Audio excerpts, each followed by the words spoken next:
Hello friends, ఈరోజు నేను ఒక వెరైటీ రెసిపీ చేసి చూపిస్తానండి. అది మనకి వేసవకాలంలో బాగా దొరికే తాటి ముంజలతో పాయసం అనమాట. ఇది చాలా బాగుంటుందండి, చాలా టేస్టీగా ఉంటుంది. తర్వాత మనం వేసవకాలంలో కూల్గా ఫ్రిడ్జ్లో పెట్టుకొని తిన్నా సరే చాలా బాగుంటుంది. అలాగే ఈవినింగ్ టైంలో వేడివేడిగా చేసుకుని తిన్నా కూడా చాలా బాగుంటుందండి. ఇది మీరు ఒకసారి ట్రై చేసి చూడండి. ఇప్పుడు ఇది ఎలా చేయాలో నేను చూపిస్తానండి. నమస్తే అండి, నేను Himavani. Welcome to hygiene and vlogs. ఈరోజు ఈ తాటి ముంజల పాయసానికి అవసరమైన ఇంగ్రీడియంట్స్ చెప్తానండి. దీనిలోకి నేను లేత ముంజలు తీసుకున్నానండి. ఒక 3 వేస్తే సరిపోతుంది. లేతగా ఉన్నాయి తీసుకోండి, ఎందుకంటే ముదురుగా ఉన్నాయి తీసుకుంటే మళ్ళీ అందులో ఉడకవు. తర్వాత సగ్గుబియ్యం అండి, నేను 2 hours ముందు నానబెట్టాను. బాగా నాన్ని నేను ఒక 3 spoons సగ్గుబియ్యం తీసుకున్నాను. ఎలైచీ పౌడర్ అండి, కొంచెం బెల్లం, అంటే బెల్లం పంచదార 2 వేస్తాను నేను. అది మన తీపికి సరిపడా వేసుకుంటే సరిపోతుంది. పంచదార కూడా తీసుకోవాలండి. నేను ఇందులో పంచదార ఒక 2-3 స్పూన్లు, బెల్లం ఒక 2-3 స్పూన్లు వేయబోతున్నాను. తర్వాత ఇవి చిరోంజి సీడ్స్ అండి. ఈ సీడ్స్ ఏంటంటే నేను ఒక 1/2 hour ముందు నానబెట్టుకున్నాను. ఇది బాదం పప్పులండి, నేను దీన్ని కట్ చేసుకున్నాను సన్నగా పొడవుగా. ఈ చిరోంజి కానీ బాదం పప్పులు కానీ డ్రై ఫ్రూట్స్ అండి, ఎప్పుడు మనం బయట నుంచి తెచ్చిన తర్వాత శుభ్రంగా 3-4 సార్లు కడుక్కుని వాడుకోవాలండి. ఎందుకంటే వాళ్ళు ట్రాన్స్పోర్ట్లోను ప్యాకింగ్ చేసేటప్పుడు ఎక్కడంటే అక్కడ కింద పడేసి దొల్లిస్తూ ఉంటారు.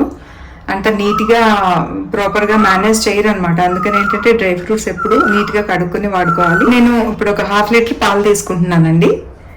ఇప్పుడు స్టార్ట్ చేద్దామండి పాయసం చేయడం. స్టవ్ వెలిగించి ప్యాన్ పెట్టి అందులో పాలు తీసుకుంటున్నానండి. ఇప్పుడు పాలు కాగే లోపల మనం ముంజలు కట్ చేసుకుందామండి. ఇప్పుడు ముంజలు చిన్న ముక్కలుగా కట్ చేసుకుందామండి.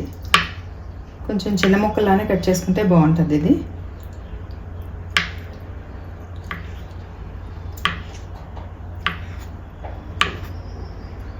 ఇది బాగా లేతగా ఉన్నాయండి, చాలా బాగున్నాయి ముంజలు. ఇప్పుడు మొత్తం ముంజలు కట్ చేసేసి ఒక గిన్నెలోకి తీసుకున్నానండి. ఇప్పుడు పాలు కాగిపోయినాయండి, పొంగొచ్చింది. ఈ పొంగొచ్చిన వెంటనే నేను సగ్గుబియ్యం వేస్తున్నానండి. ఇప్పుడు ఈ సగ్గుబియ్యం ఉడికే వరకు మనం తిప్పుతూ ఉండాలండి. బాగా నానబెట్టాం కాబట్టి ఇది తొందరగానే ఉడికిపోతుంది. ఇందులో సగ్గుబియ్యం ఎక్కువ వేయకూడదండి, జస్ట్ ఒక 2 spoons సరిపోతుంది. ఎందుకంటే ఈ పాయసంలో ముంజలే బాగా హైలైట్ అండి, అదే బాగా కనిపించేలాగా చేసుకోవాలి. ఇందులో అంటే మామూలు పాయసం లాగా ఎక్కువ సగ్గుబియ్యం వేయాల్సిన అవసరం అయితే ఉండదు. ఇప్పుడు సగ్గుబియ్యం చూడండి, వెంటనే తొందరగానే ఉడికిపోయినాయి, మనం నానబెట్టాం కాబట్టి ట్రాన్స్పరెంట్గా అయ్యి. ఇప్పుడు మనం పంచదార వేసుకోవాలండి.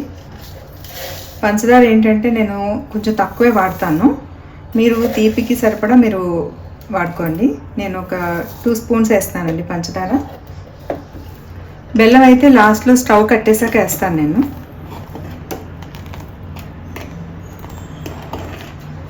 ఇప్పుడు నేను చిరోంజి సీడ్స్ కూడా వేసేస్తున్నానండి. ఈ చిరోంజి సీడ్స్ అండి ఏ పాయసానికైనా కూడా బాగుంటాయి, ఎప్పుడైనా మనం వాడుకోవచ్చు.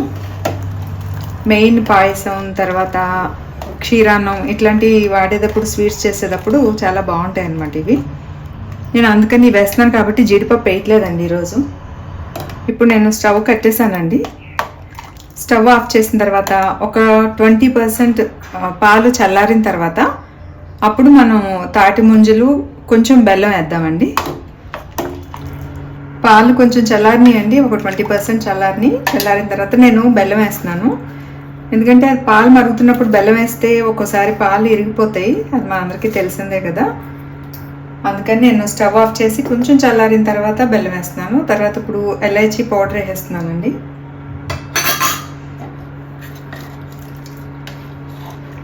ఒకసారి కలుపుకున్న తర్వాత ఈ ముంజలు కూడా వేసేస్తున్నానండి. అసలు సమ్మర్ అంటే ముంజుల కోసం, మామిడికాయల కోసం ఎదురు చూసేవాళ్ళు చాలామంది ఉంటారు కదండి. నాకైతే చాలా ఇష్టం ముంజులు. దీన్ని ఏంటంటే యాజ్ ఇట్ ఈస్గా ముంజుల్లాగానే తినకుండా మనకి ఎక్కువ దొరికినప్పుడు మనం రకరకాలుగా చేసుకోవచ్చండి ముంజులతోటి. ఇదైతే చాలా బాగుంటుంది, పిల్లలు కూడా చేసి పెట్టండి. చాలా బాగా ఇష్టంగా తింటారు. తీపి అయితే మీకు సరిపడా వేసుకోండి. తాటి ముంజల పాయసం రెడీ అయిపోయిందండి. ఇది ఒక డిఫరెంట్ రెసిపీ అండి. ఎప్పుడు మనం తాటి ముంజల్ని యాజ్ ఇట్ ఈస్గా తినడం కంటే ఇట్లా ఎవరైనా వచ్చినప్పుడు కానీ మన ఇంట్లో పిల్లలకి కానీ ఇట్లా చేసి పెడితే చాలా ఇంట్రెస్టింగ్గా ఉంటుందండి. చాలా టేస్టీగా కూడా ఉంటుంది. అందులో ఈ చిరోంజీ సీడ్స్ మనం వేసే ఈ బెల్లం దాని టేస్ట్ని ఎన్హాన్స్ చేస్తుందండి. తప్పనిసరిగా మీరు కూడా ట్రై చేసి ఎట్లా ఉందో నాకు కామెంట్ చేయండి. ఈ రెసిపీ కనుక మీకు నచ్చినట్టయితే లైక్ చేయండి, మీ ఫ్రెండ్స్కి ఫ్యామిలీ మెంబర్స్కి షేర్ చేయండి, నా ఛానల్ సబ్స్క్రైబ్ చేయండి. థ్యాంక్ యూ అండి.